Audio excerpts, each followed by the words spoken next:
Key to Living Like an Immortal. Part 3. Transcending Birth and Death. Dr. Wayne Dyer wrote a book called Change Your Thoughts, Change Your Life, based on the wisdom of the Tao.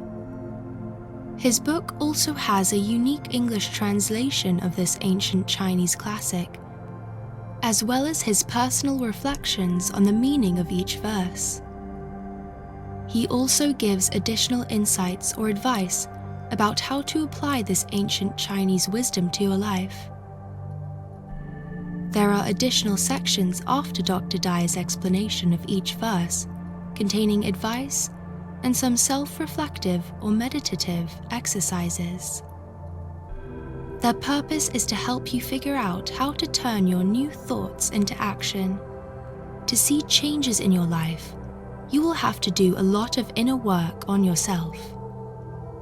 This may include spending a lot of time to examine your strengths and weaknesses, to observe your daily interactions with people, to understand what causes you to have negative or positive feelings, and to realize how you usually respond or react to events in your life. The follower of the Tao must learn to feel inner peace and tranquility, and also adopt a more balanced approach to life. Reading this book is a great guide in helping you learn how not to let all the obstacles, problems, challenges, and drama of daily life get you down. This is the first step to a spiritual transformation and a basic introduction on how alchemy can benefit you. As you read this book, you will begin to notice synchronicities all around you. You will amazingly find that personal events start coinciding with the lessons you are learning at the time. During the COVID-19 outbreak and my self-quarantine at home, I came across the 50th verse of the Tao. The 50th verse goes like this. 50th verse of the Tao Te Ching. Between birth and death, 3 in 10 are followers of life. 3 in 10 are followers of death, and men just passing from birth to death also number 3 in 10. But there is 1 out of 10 who is so sure of life that tigers and wild bulls keep clear. Weapons turn from him on the battlefield. Rhinoceroses have no place to horn him. Tigers find no place for claws. And soldiers have no place to thrust their blades. Why is this so? Because he dwells in that place where death cannot enter. Realize your essence, and you will witness the end without ending. Lao Tzu chose to share his wisdom with us in paradoxes. They can seem perplexing to decode at first. That's why the book, Change Your Thoughts, Change Your Life, is a must-have if you are interested in being a modern pupil or disciple of Lao Tzu. You also don't have to be Chinese to adopt his wisdom into your personal belief system.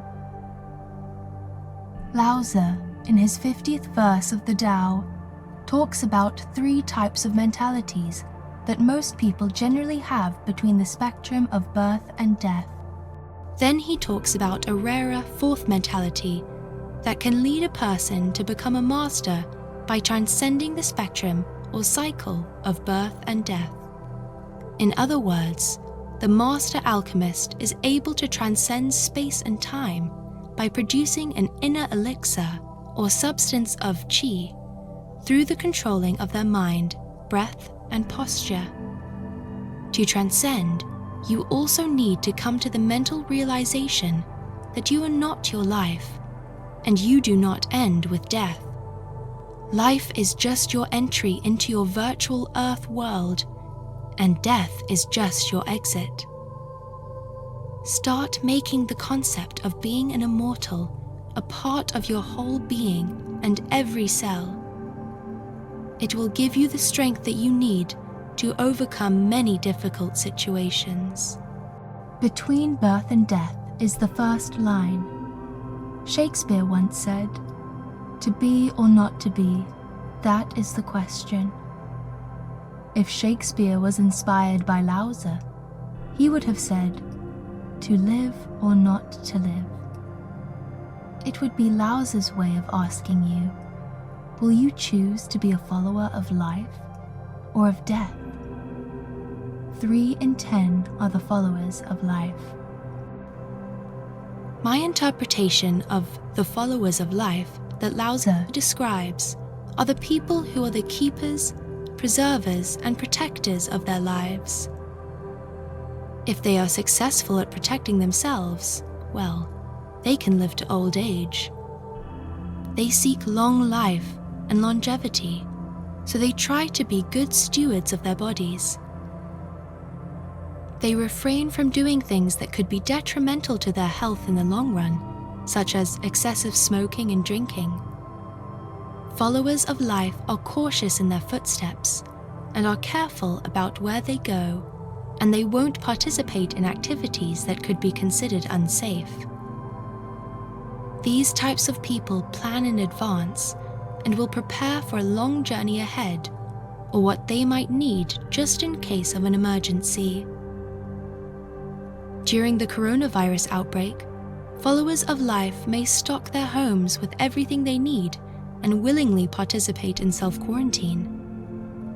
They will keep up religiously with new data and articles being published about the situation, and make a plan on how to keep themselves from contracting the virus. Followers of life may seem like they could be worried or even fearful about the virus, but they actually have strong faith in their ability to protect themselves. They put their protection in their own hands, or in the hands of a higher power, and use their own common sense or gut as a source of direction. 3 in 10 are followers of death, is the next line. The followers of death are known as the risk takers. Risk takers may seem fearless to an observer, but some can also be reckless as well. Could their fearlessness actually be denial or a lack of wisdom? They ignore or are not aware of the negative effects that their actions could have on themselves or others, such as possibly exposing others to an illness like COVID-19. Followers of death during the midst of COVID-19 may be those that test chance by continuing to go to crowded areas or public places without using little to no protection, such as hand sanitizer or a mask. Some of them may go as far as ignoring safety precautions and important information from their local authorities, health specialists, and scientists. Followers of death do not realize or think about the consequences for their actions, so they are more likely to die young. And men just passing from birth to death also number 3 in 10. People who pass from birth to death are those that cling to their life. This line of the Tao Te Ching coincides with John 12:25 in the Bible. If you love your life, you will lose it. If you give it up in this world, you will be given eternal life. People passing from birth to death will choose to live life to the fullest, or try to make the best of life in every moment. They may also be influenced by worldly pleasures, entertainment, and scratching off things to do on their bucket list. Their great passion of life may also lead them to great riches, power, and success. This will lead them to work hard, but may also play hard as well. The reason why they feel the need to work so hard to gain is because they subconsciously and obsessively focus on getting rid of all traces of possible lack. People passing from birth to death make many of their decisions based on filling voids in their lives. Some can possibly be over-excessive and indulgent in what they want rather than what they actually need. They become addicted and attached to their desires until they create an illusion that what they desire is actually what they need. According to traditional Eastern thought, less is actually more. The more you have, the more you are afraid to lose, which creates non-flexibility and limitations in your life. This causes people to become stuck in their voids, and their obsession with gain versus lack can lead many people to drown themselves in addictions, unhealthy habits, and dangerous pursuits if they happen to fail at getting rid of their lack. The constant feeling of lack causes imbalances, health problems, depression, and fear.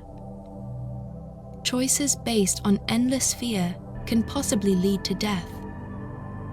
So, men passing from birth to death live longer than the followers of death, but die faster than the followers of life.